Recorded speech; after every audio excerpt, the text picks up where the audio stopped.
एक नेता है भाई वीरेंद्र जी कहता है ये विधानसभा किसी के बाप का है।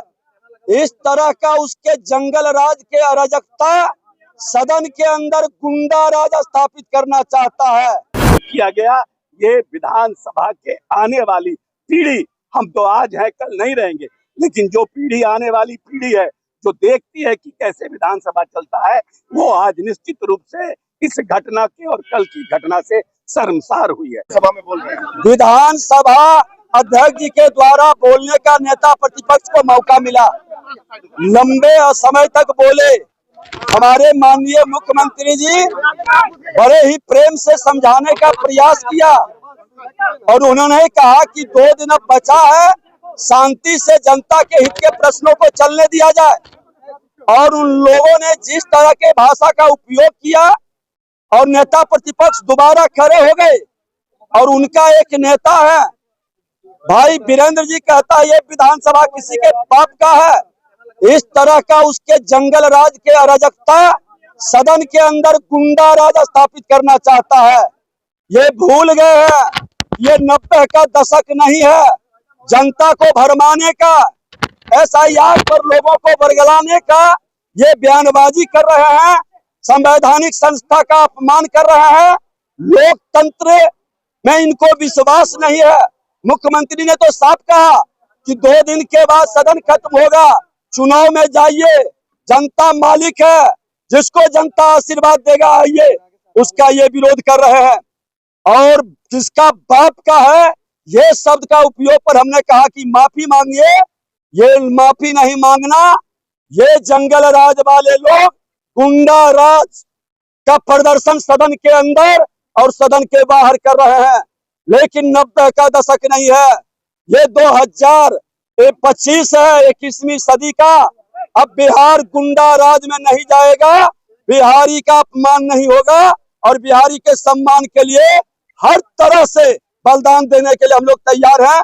माफी नहीं मांगेंगे तो फिर ऐसे लोग को सदन में बैठने का उचित नहीं है। राजनीति में और खास करके विधानसभा और विधान परिषद लोकसभा में हमारे यहाँ कार्य संचालन नियमावली बनी हुई है और ये बात नहीं है कि पोजीशन पहली बार विधानसभा में एक्ट कर रहा है, एक तरीका है। कल भी इन लोगों ने उदंडता का परिचय दिया। माननीय विधानसभा अध्यक्ष के ऊपर कागज का टुकड़ा फेंकना, टेबल उठाना और हमारे मार्शल को कहनी से मारना, इतना। और खुद माननीय विधानसभा अध्यक्ष ने कार्य जैसे विधानसभा शुरू हुआ है उन्होंने आग्रह किया है कि मर्यादा से विपक्ष अपनी बात कहे। और जब उन्होंने लीडर ऑफ द पोजीशन को बुलाया बोलने के लिए तो बहुत विस्तार से अच्छे तरीके से अपनी बात को कह रहे थे, क्योंकि विधानसभा एक विमर्श की संस्था है जहां विमर्श होता है और अपनी अपनी बात को रखते हैं और जनता देखती है कि किनके बात में दम है। इस बीच माननीय मुख्यमंत्री ने अपनी बात को कहा कि आप जो इस तरह से आप लोग कर रहे हैं, हल्ला कर रहे हैं, हंगामा कर रहे हैं, अब 2-3 दिन के बाद विधानसभा खत्म होना है, सबको जाना है अपने अपने क्षेत्र में। आपको जो बोलना है आप जनता के बीच बोलिए, लेकिन प्रश्नकाल को चलने दीजिए, जनता के हित का बात है। लेकिन कुछ लोग माने नहीं और अपशब्द का प्रयोग किए, जो कि कदापि किसी भी विधानसभा सदस्य को उचित नहीं लगता है। और हम लोगों ने आग्रह किया कि आप खेद प्रकट कीजिए। खुद कई बार हमने भी खेद प्रकट किया है, विजय सिन्हा जी अध्यक्ष रहते हुए, मंत्री रहते हुए, विधायक रहते हुए भी खेद प्रकट किया है। बहुत बार बड़े बड़े हमारे सीनियर लीडर ने खेद प्रकट किया है।